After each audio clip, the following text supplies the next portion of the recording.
Warahmatullahi wabarakatuh. Halo, hai, bagaimana kabar sahabat sekalian? Bertemu lagi bersama saya Saifullah dalam channel Teman Kesuksesan. Sudah sekian lama saya tidak mengupload sebuah video, dan kali ini saya akan sharing kepada teman-teman sekalian bagaimana caranya agar kita bisa senantiasa dalam keadaan semangat, bahagia, fokus, dan sangat optimis. Berdasarkan pengalaman yang selama ini saya lakukan, ternyata teman-teman semua, gerakan kita itu sangat mempengaruhi emosi yang ada pada diri kita. Pun sebaliknya, emosi yang ada pada diri kita itu akan sangat mempengaruhi gerakan-gerakan di dalam kehidupan kita.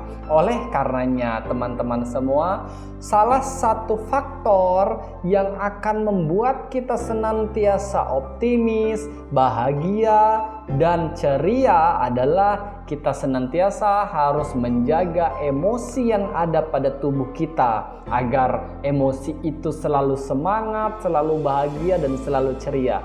Dengan emosi yang demikian, maka fisik kita, keseharian kita akan menjadi sangat bersemangat. Namun, untuk memacu emosi yang ada pada diri kita tetap semangat, tetap konsentrasi, tetap fokus, tetap bahagia, maka faktornya adalah kita harus senantiasa melakukan sebuah gerakan-gerakan yang bisa mengarahkan pikiran dan emosi kita untuk menjadi semangat, bahagia, dan sangat bergembira.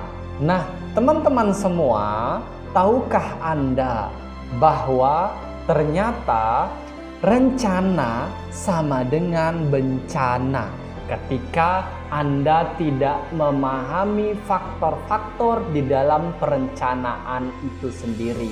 Sering saya mengatakan kepada teman-teman saya bahwa hati-hati di dalam perencanaan, karena gagal dalam merencanakan sama saja Anda sedang merencanakan kegagalan. Oleh karenanya, apapun aktivitas kita untuk senantiasa menjaga semangat, menjaga motivasi, menjaga keceriaan, dan menjaga optimisme yang ada pada diri kita, kita harus prepare dengan baik. Kita harus lakukan seluruh perencanaan, baik perencanaan secara umum maupun secara spesifik. Mengapa?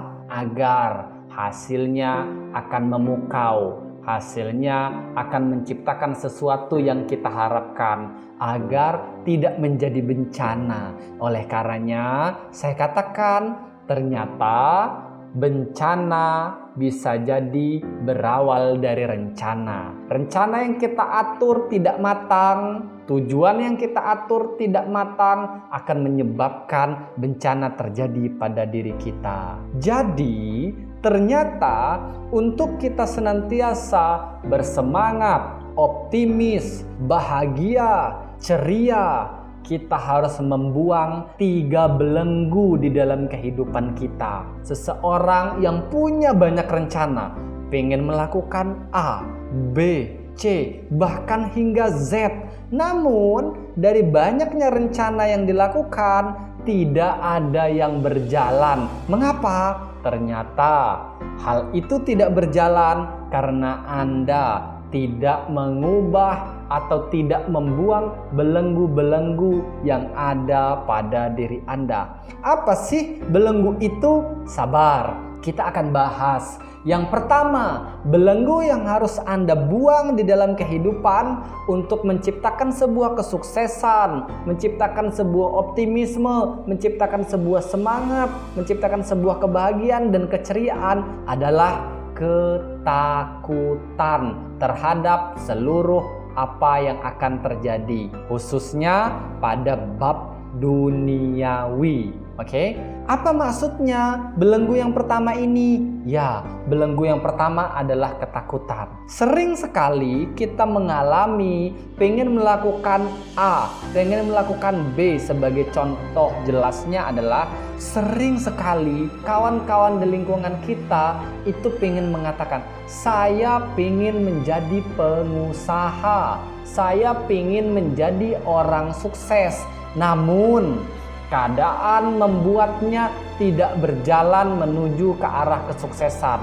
Keadaannya tetap pada keadaan yang tidak mungkin membawanya ke arah kebahagiaan karena sedang memiliki ketakutan yang jauh luar biasa. Ketakutan tidak berhasil, ketakutan ditipu, ketakutan tidak ada yang membeli, ketakutan tidak ada yang merespon. Maka 3 belenggu yang ketika kita membuangnya, hidup kita akan menjadi bergairah, bersemangat, optimis, dan selalu bahagia. Nah, pada poin ketakutan ini sangatlah penting harus kita buang. Anda setuju?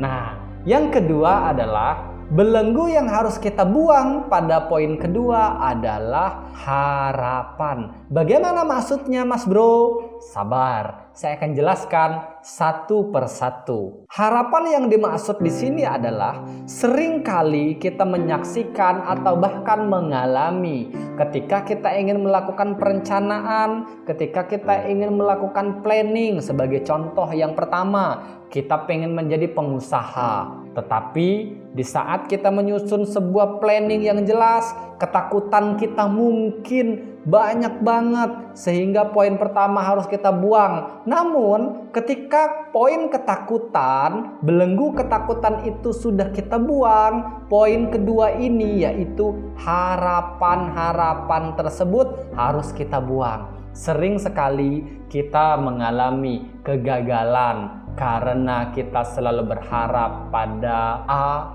B, C, D. Oh tenang, saya punya teman, dia udah sukses, dia bisa bantu kita karena dia memiliki viewers yang banyak, memiliki follower yang banyak, memiliki friend di Facebook yang banyak. Kita selalu berharap kepada orang lain.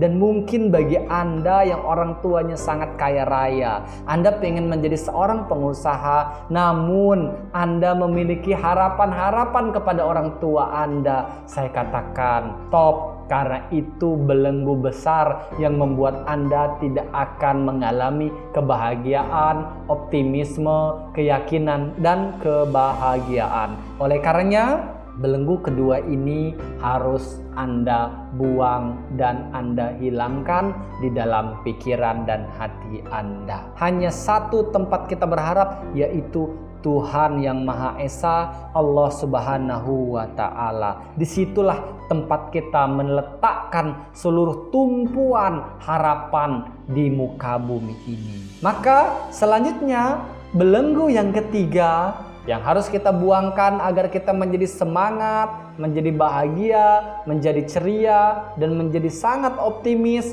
adalah kita harus membuang cara pikir kita yang terlalu kuno. Bagaimana maksudnya cara pikir yang terlalu kuno? Ya, cara pikir yang selalu mengandalkan bahwa kesuksesan itu instan. Kita selalu mengentengkan. Maka ketika kita mampu membuang 3 belenggu ini, saya yakin dan saya pastikan Anda akan menjadi sahabat teman kesuksesan yang baik, yang optimis, yang semangat, dan yang jauh luar biasa kebahagiaannya. Oleh karenanya, sahabat yang berbahagia, mari kita buang belenggu-belenggu ini dengan penuh keyakinan bahwa kita mampu membuang ketiga ketakutan ini, ketiga belenggu ini, sehingga hidup kita akan menjadi lebih semangat, lebih bahagia, lebih optimis, dan lebih ceria. Sekian Semoga sharing kali ini bisa penuh dengan kemanfaatan. Tetap bersama saya Saifullah dalam channel Teman Kesuksesan. See you, goodbye.